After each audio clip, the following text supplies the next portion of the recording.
لێ بە ئەم کاتستان باش لە بەرنامەیەکی نوێی CV لە ئیداری سەربەخۆی زاخۆ لەگەڵتان دەبم لە بەرنامەی ئەمڕۆماندا باسی کاری هەویرکاری و شیرینەمەنی دەکەین هەرچەندە خانمان ئەمە زیاتر بە بواری خۆیان دەزانن بەڵام ئەمڕۆ پیاوانیش لەم بوارەدا جێدەستیان زۆر دیارە دوو گەنجمان لەگەڵدایە کە دەیانەوێت ئەزمموی ئەم کارە بکەن و لەگەڵماندا بن بزانین چۆن دەتوانن دەرفەتی کار لەم بوارەدا بڕەخسەن.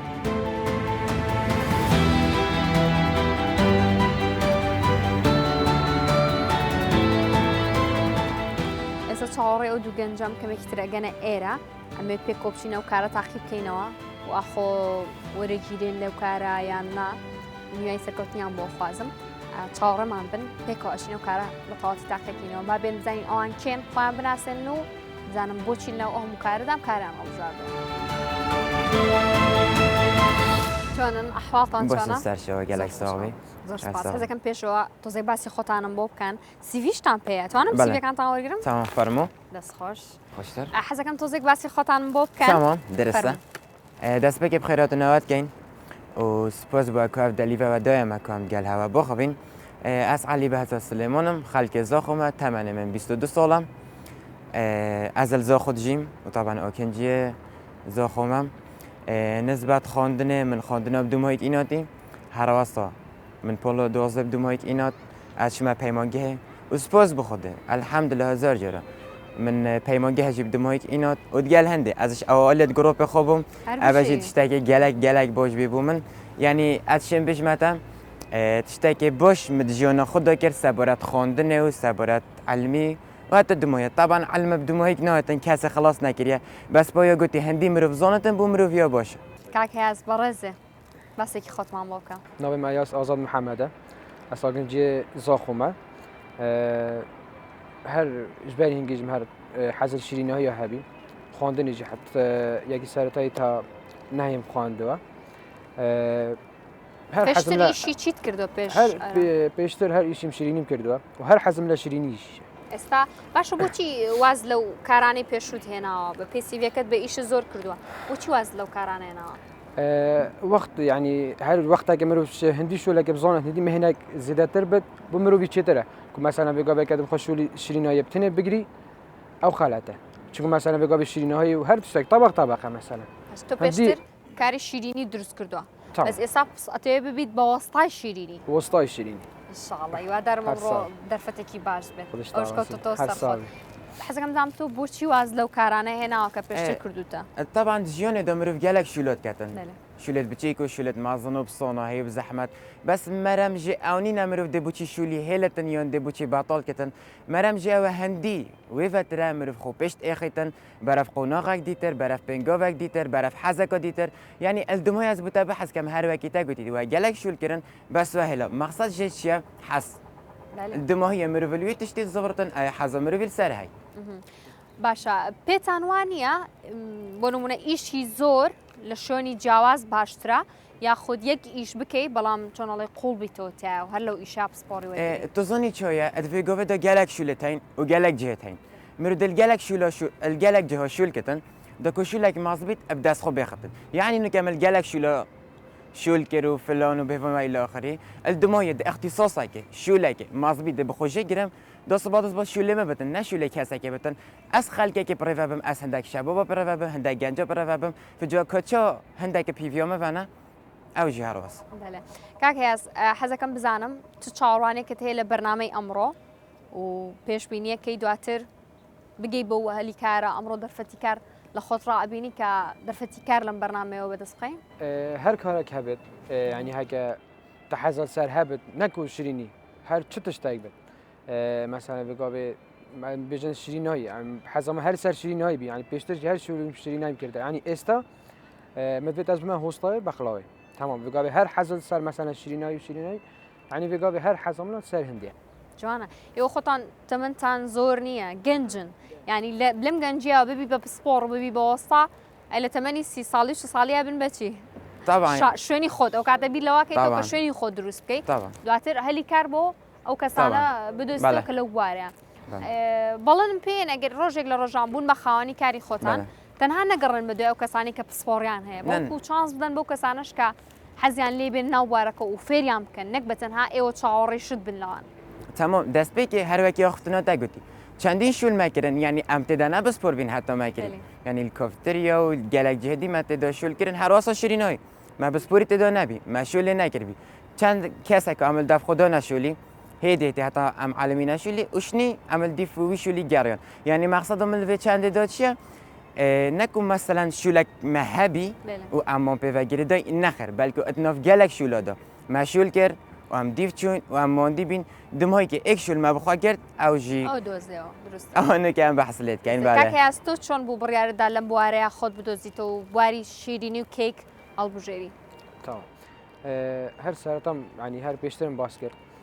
كهر شيريني حزم هبو يعني هر شيريني لە ماڵەوە دروستێ کرد زور لە ماڵەوە لقال دايكم بله. زوري شم كردو كلا هلا باري شيريني وبيجم كادا او تشتخر مثلا بقابي هر بيشتري يعني هر شيء شيريني شربت مثلا بالشربات تاع شيكرن كل معمله تاع شيكرن حاضر إشي كيك إشي بقلاوة يعني زور إشي زۆر باشە ئێستا یەکێک لەو خاوەنکارانەی کە لە بواری شیرینی و دروستکردنی پاخلا و ئەم شتانە کارەکە هەموو بوارێکی هەوی کاری گرتوتەوە پێی خۆشەکە هاوکاری ئێوە بکات بۆی کە ئەزمونێک بۆ ئێوە زیاب بکات دواتر لەسەر سیڤەکانتان ببێ بە بەشێک لە سیڤەکانتان جا سیڤەکانتان لای منە بێ حەزەکەم ئەو ئەڵێ جا لە کوردواری خۆمان شتێکە لە دەست و پلی دیارە هەندێک کەس هەیە کە دەستەکا بە کارەکە دەست و پلی دیارە ئێوەش ئەکی دەگەر دەست و پلتان دیار بێتەوە کۆیەکە ئەوترێ ئینشەڵا هەوڵە دەین کە دەرفەتێکیش بۆ ئێوە بڕەخسێنین بەڵام دوجار ئەو کۆتۆ سەر توانای خۆتان بێگومان بە پێوەیەکە ئێوەش ئەزمونێکتان هەیە ئەوە زیاتر هاوکاریتانەکە پێتان چۆن ئێستا بڕین بۆ شوێنە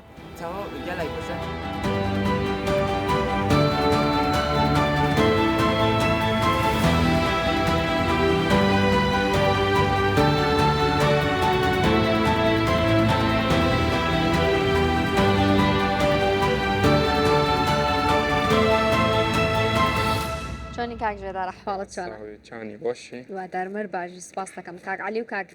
ئەیازن پێناساندی پێشتر تمام بخیر بێ خیلی دویست باز بدست جوان چەندە قسان هەیە پرسیاری زۆریان هەیە وە بزانێ سە هاتون بۆ چاوپێکەوتنی کار وەکەم ئیداریا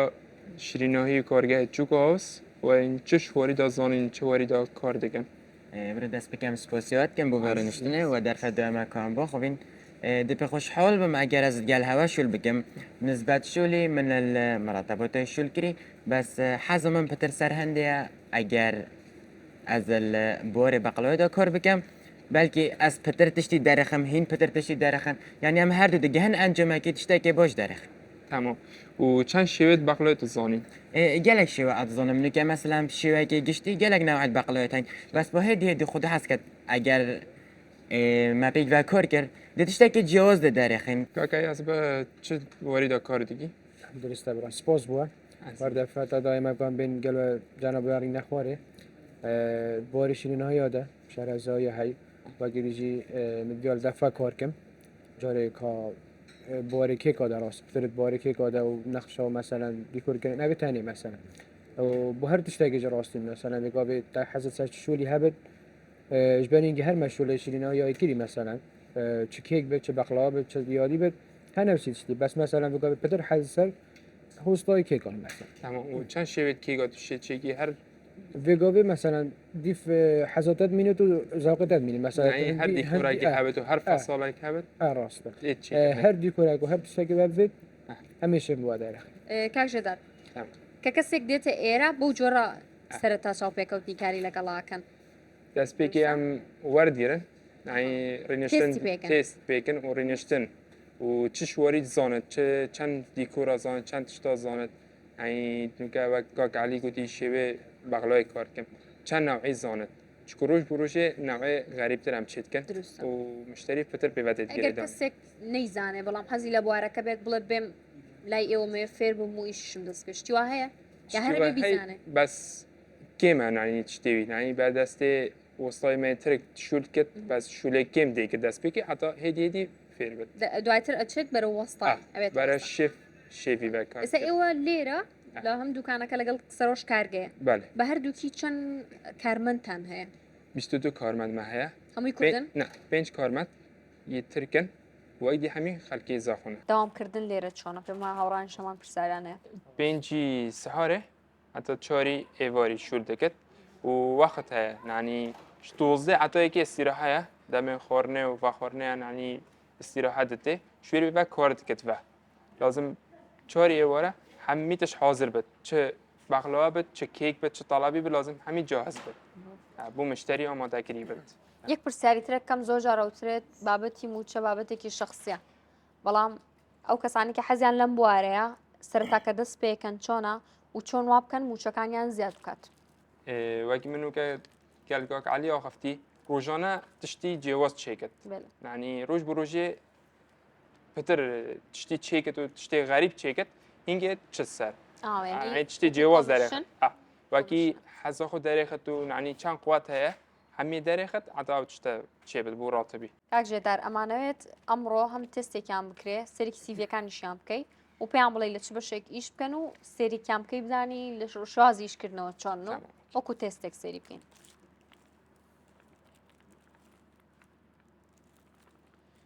اوکی کاک علی بو چێکردنی بەغلاوە و کاک ئەیاز بو چێکردنی کێک کاک علی چەند شێوە بوومە درست دەکرد گەلۆ شێفێمە و کاک ئەیازی دووسێ شێوەی کێک چێکت گەل شێفێمە کێکێ ئەیمن ئێمە توشی گەلمە دێ باشە بەس دای موچە وەرەگرم دە باشە بڕۆین باوڕێن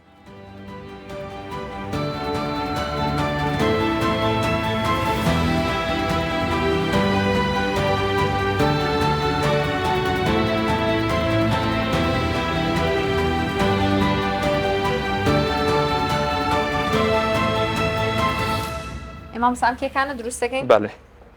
ئێمام لە چون شوێن دەست پێ بکەین چی بکەین ئەو کێک کرێم بکە یاس و دیکوردێکی نەفسی وانەتی چێکت هەرەوەندێ ئاسانە ئەیمام سەوامیش کێکێک دروست بکەم کێکی ترێ تمام بەڵێ ئەزت چەم حتا 10 دقیقەی دی تەواو بێت و ئێمساکمێ بەدە دەخەتاوێکی هەندە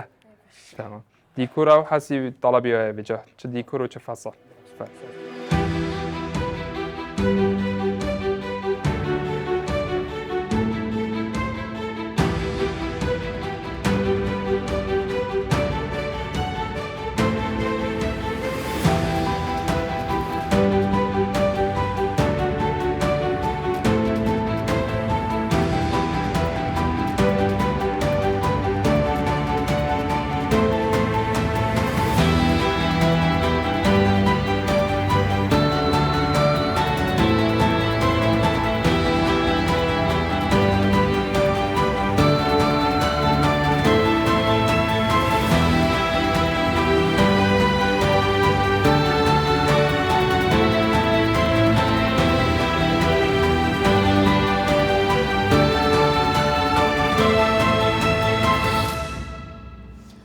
کاک دڵشاد زۆر سوپاس دەکەین بۆم دەرفەتە اینجا هاوڕێیانمان ئەمڕۆ زۆر ماندوو بوون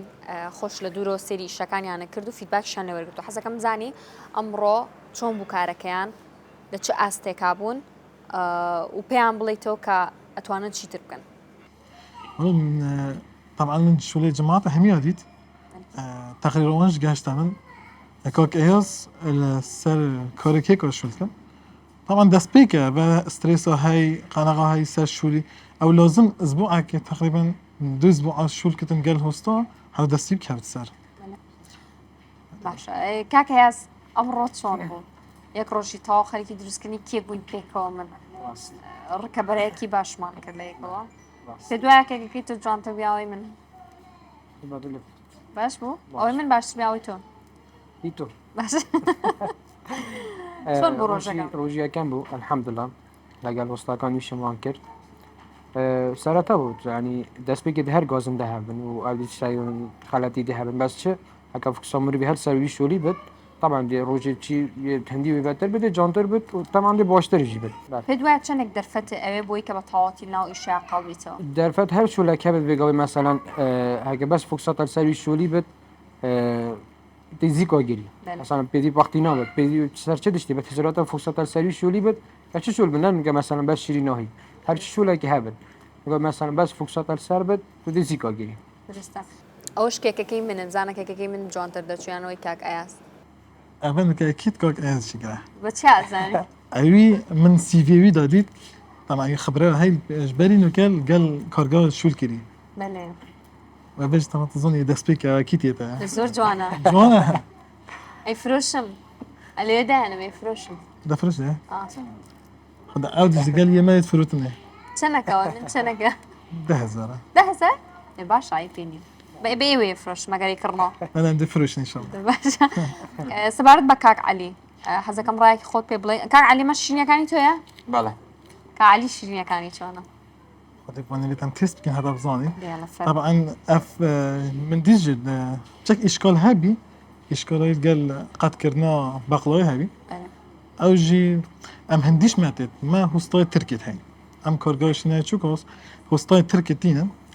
ام درفت بو هميج حلوات كان سوودیان لێ بینن هي بين خبريش فون ورقرا دروست عندك هو ستايلين بس بينش خالك ما دون دبو دا خبريش فون ورقرا دروستە کاعلی دسبيك طبعا تۆ ئەمڕۆ ڕۆژەکە چۆن بوو و چۆن توانیت سوود ببینی لەوەی کە کاک دڵشاد ئاماژەی پێکرد ئەو کەسانە لە شوێنێکی ترەوە هاتوون خیبرەیەکی زۆریان پێەیە بۆ ئێمە کوردستان لێرە خەڵکی ئێمە زۆر پێویستیان بۆ خیبرەیە جا پێم بڵە ڕۆژەکە چۆن بوو طبعا نسبة أفريقيا يالك بوجبي وبخير في برنامج هربجن شوبت مساعدة دلشاد نيوسي ما تعاملت قال كاندين هوستاي ديكر همي قالك جامر بين قدر ما قلت هم سبوسيونات كن و قالك بوجبي إنه خرابي طبعا روجي داس بكنا كيموسية هاي داس جيرانية هاي مثلا إنه كان بحسب بقلوه بكين بقلوه همي إيكا بس شو طما يجيك فرق بد بريكو تشيكرني تشيكو هافيرا فستاقة شو دزوني في بقلا خوشة أبا غريبة أبا دستي هستايدية أبا دستي كنا شهرزا أبو يرايكي بريكو تشيكرنوي طبعا أنا نقطة سيدة دلشاد قلتي إن شاء الله هدي تبيقوا شولكين أجر روزي بولسارمان بهنا ورقرتن ودتشتد بوشيكين إن شاء الله هیوادارم دوای ساڵێک کەمتر لە ساڵێک بێمەوە بۆ ئەکید، ئێرە بتبینم ئەکید. وەکو وەستایەک ان شاء الله إن شاء الله لەگەڵ هاوشانی ئەو وەستایانی کە لە تورکیاوە هێنراون بەڵێ. زمینێکی باشان هەیە بەڵێ. تۆش لێرە ئەوجا ترینین بە کەسی تری گەنجی تری بکەیت بالله إن شاء الله جا کاک ئاز کێکی دروست کرد کاک عەلیش پاخلاوەکی زۆر خۆشی دروست کردووە پێم وایە ئەوش پاخلاوەکەی ئەوە تستی بکەین زانین چۆنە دوای ڕای خۆتمان پێ بڵێ لەسەری فەرموو. زۆر خۆشە ئەوە ڕای منە نازانم تر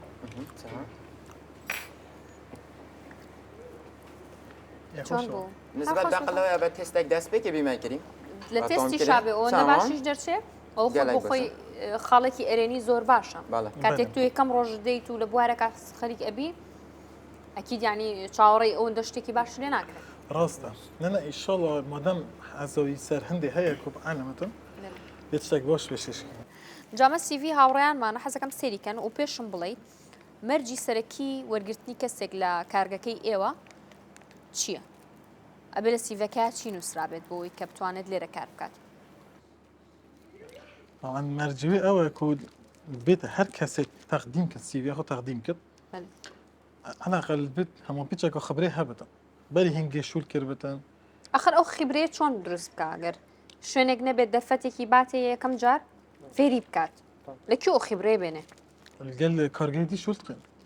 انت طبعا داس بيكي بيت بين يعني اصلا دي هبت نخوشيها هاي بيت فير بتنسر ئەگەر بە خۆ بەخۆش لە شوێنی تر ئیش بکە ئەوە حسابە بۆی بالي حسابها شو هم هر چنا بتهزر سر ئێوە خۆتان خەڵک لێرەوەکو خۆ بەخش وەرەگرن بۆی فێر بێ بەس بۆی فێر بێ بس بو فيربيني طبعا هم بوشترج ما هو ستايل تركي هاي بەڵێ. يعني راست ام راتب جدا ام فيتش تكن بس ام خو بخش ورد جرن بين فير بين تشتاقي بوشتر